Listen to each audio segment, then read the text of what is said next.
even in VARC, initially I used to do terrible because when you read an essay and there are 4 options given, my mind used to think that all 4 are possible correct solutions. The question they asked me was, can you point where exactly Kozhikode is on the Kerala map? That's something that generally people don't know.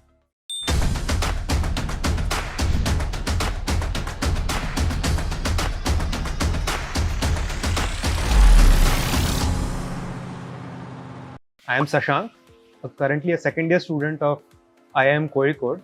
So I'm in the general PGP program here. I'm an electrical engineer. I did my undergraduate from IIT Madras. My CAT percentile was 99.9 and my individual sectional percentiles were 96.7 in the VARC, 98.1 in the DILR and 99.98 in the quant section. So I graduated in 2021. I was a software developer in Jio Platforms Limited. So there I worked for about a couple of years. My father gave me this idea, why not try for CAT and do an MBA? So I really wasn't aware of what MBA was and what were the consequences of doing an MBA. Doing a little bit of research, I found out that MBA is a great opportunity for me to become a well-rounded person. When you are a general software developer, you just do the things that your manager asks you to do without questioning them. So that's the reason why I thought this is a great opportunity for me to not just learn about all these things, but also improve on habits like reading habits, because there are a ton of cases you have to read every day. So all in all, this is why I chose to do my MBA, and I think it's a very fruitful decision. Getting a top percentile in CAT was not just a dream, but it was a culmination of different things, including strategic planning, the hard work put in behind the scenes, and the determination. So I would like to talk section wise and try to dissect it. So first is the VARC. It's my weakest section. VARC requires you to read fast and be able to grasp the concepts that are given in the paragraph quickly. So that's something that I really was weak at. And how I improved it was read newspapers. So some of my seniors, some of my friends suggested me to read the Aeon website. So it has a bunch of beautiful articles that you can go through. So by reading continuously, you will be able to grasp the things better and do it in a shorter frame of time. To read the newspaper, let's say from the first page to the last page, I think that's very time consuming and that's not even feasible. What I implemented was just read the editorial part, because further down the line, it will help you tremendously in your interview prep as well, because you keep up with your current affairs as well. I think reading a couple of articles per day would suffice, because you just don't want to get stuck on VARC and ignore the others.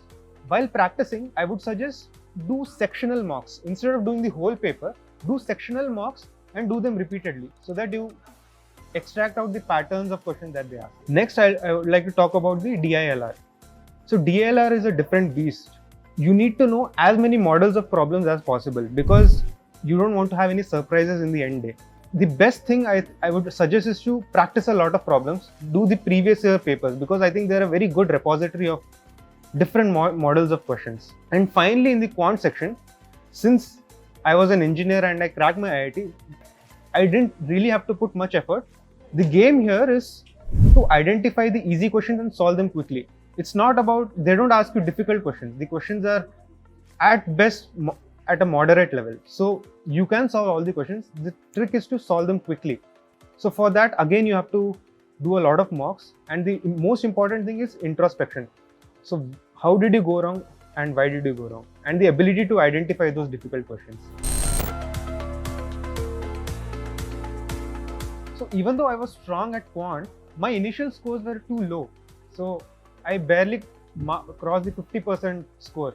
So that was not good. So by repeated mocks, I improved that score.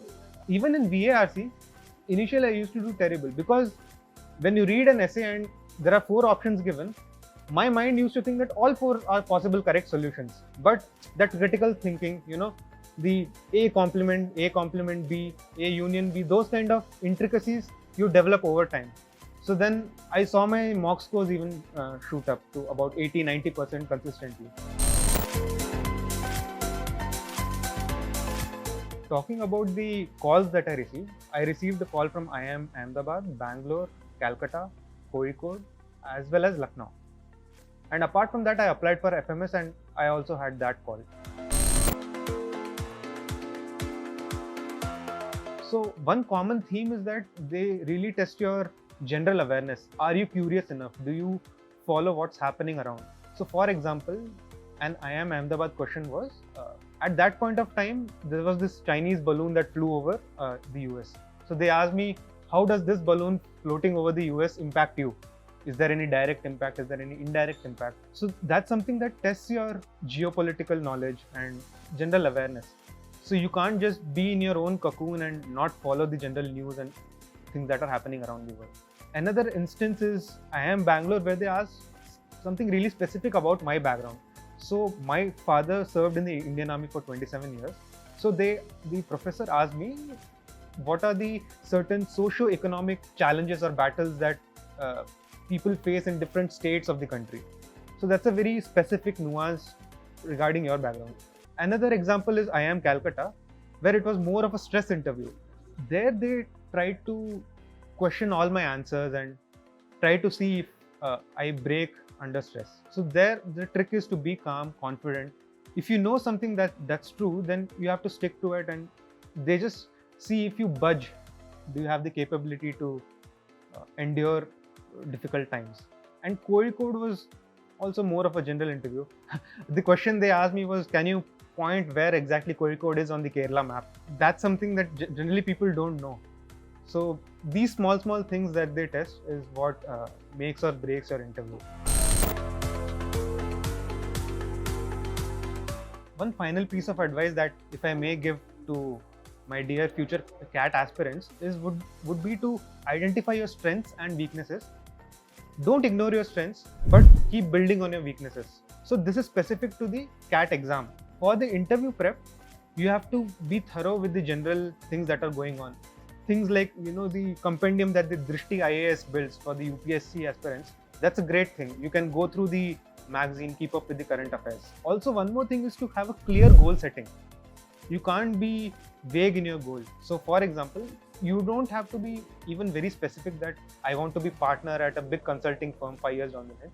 That's too specific. You should have the general idea of what you want to do in life and why you're taking this step ahead. Otherwise, all this will not make sense to you.